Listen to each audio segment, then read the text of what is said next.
English के assistant professor की vacancies की बात करता हूं।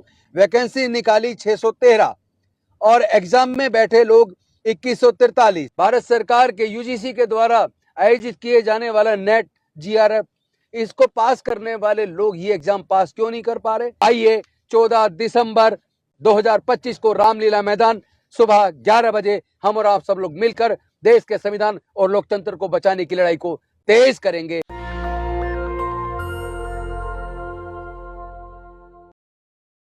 नमो बुद्धाय, जय भीम, जय भारत, जय संविधान, जोहार। साथियों आजकल हम देख रहे हैं एससी, एसटी, ओबीसी की जो वैकेंसीज निकलती हैं और उसमें जब इंटरव्यू होता है तो उनको ज्यादातर एनएफएस कर दिया जाता है।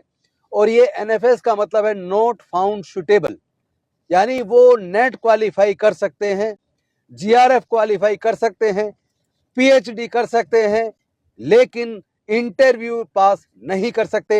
क्योंकि मनुवादी मानसिकता वाले लोग जो इंटरव्यू बोर्ड में बैठते हैं वो अक्सर उनको अंक देने में कोताही बरतते हैं, अक्सर उनको सफलता प्राप्त करने से रोकने की कोशिश करते हैं और ज्यादातर मामलों में वो सफल हो भी जाते हैं।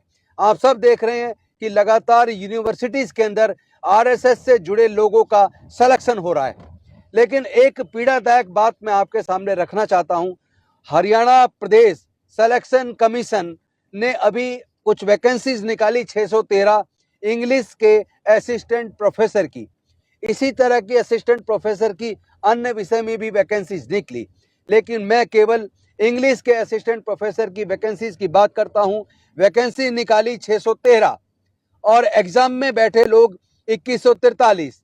उनमें से केवल 151 लोग ही एग्जाम पास कर पाए, जबकि एग्जामिनेशन पास करने का प्रतिशत जो रखा गया था वो केवल 35%, यानी 100 में से 35 नंबर लाने थे पास होने के लिए। लेकिन आप मजे की बात देखिए कि आखिर ऐसा कौन सा एग्जाम है कि जिन बच्चों ने नेट क्वालिफाई किया, जेआरएफ किया, पीएचडी किया और वो एग्जाम में बैठे और उस एग्जाम में 35% अंक भी नहीं ला पाए। दुख की बात तो यह है कि दिल्ली यूनिवर्सिटी और इससे साथ साथ अनेकों यूनिवर्सिटीज के अंदर तो रिटन एग्जाम ही नहीं है, सीधा इंटरव्यू होता है। इंटरव्यू में आरएसएस से जुड़े लोग सेलेक्ट हो जाते हैं। तो ये हरियाणा के रिजल्ट को मैं बताता हूं। जो 613 वैकेंसी निकली थी उसमें अनरिजर्व जनरल कैटेगरी की 312 वैकेंसी थी, जिसमें से केवल 134 बच्चे पास हुए।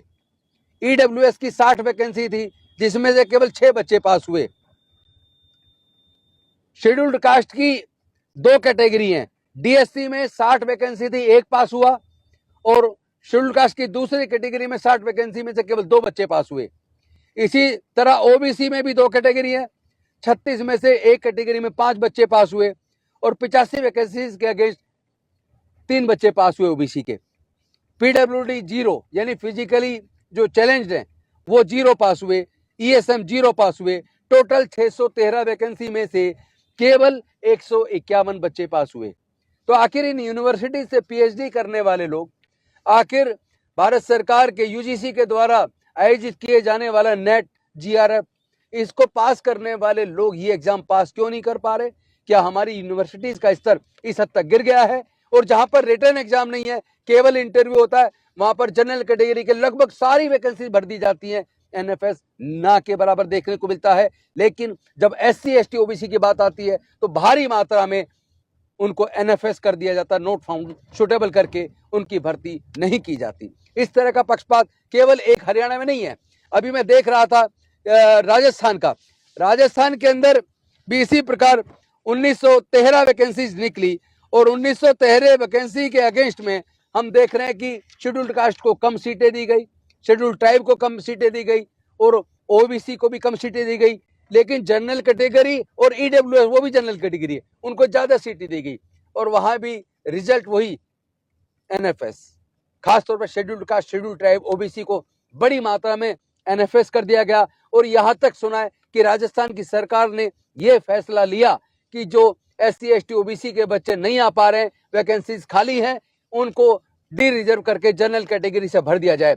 आखिर ये घोर अन्याय कब तक ये मनोवादी लोग एससी, एसटी, ओबीसी की सीटों पर उनकी नौकरियों पर डाका डालते रहेंगे, कब तक जातिगत मानसिकता के चलते उनको एनएफएस करते रहेंगे। ये रुकना चाहिए, लेकिन रुकेगा नहीं, क्योंकि मनुवादी सरकार देश के संविधान, देश के लोकतंत्र को खत्म कर रही है। तमाम जांच एजेंसियां, इलेक्शन कमीशन, सारा देश का मीडिया सब बीजेपी के लिए काम कर रहा है, सब मनुवाद को आगे बढ़ाने के लिए काम कर रहा है। इसलिए मैं कहता हूं, जागो दलितों, वंचितों, पिछड़ों, आदिवासियों, सब लोग जागो, एकजुट हो जाओ। एकजुट होकर इस देश के लोकतंत्र और संविधान को बचाने की लड़ाई में शरीक हो। आइए 14 दिसंबर 2025 को रामलीला मैदान सुबह 11 बजे हम और आप सब लोग मिलकर देश के संविधान और लोकतंत्र को बचाने की लड़ाई को तेज करेंगे। बहुत बहुत धन्यवाद। जय भीम, जय भारत, जय संविधान, जोहार। नेशनल दस्तक की आपसे गुजारिश है कि अगर इसको बचाना चाहते हैं तो नेशनल दस्तक को सब्सक्राइब करने के लिए रेड कलर के सब्सक्राइब बटन को दबाएं,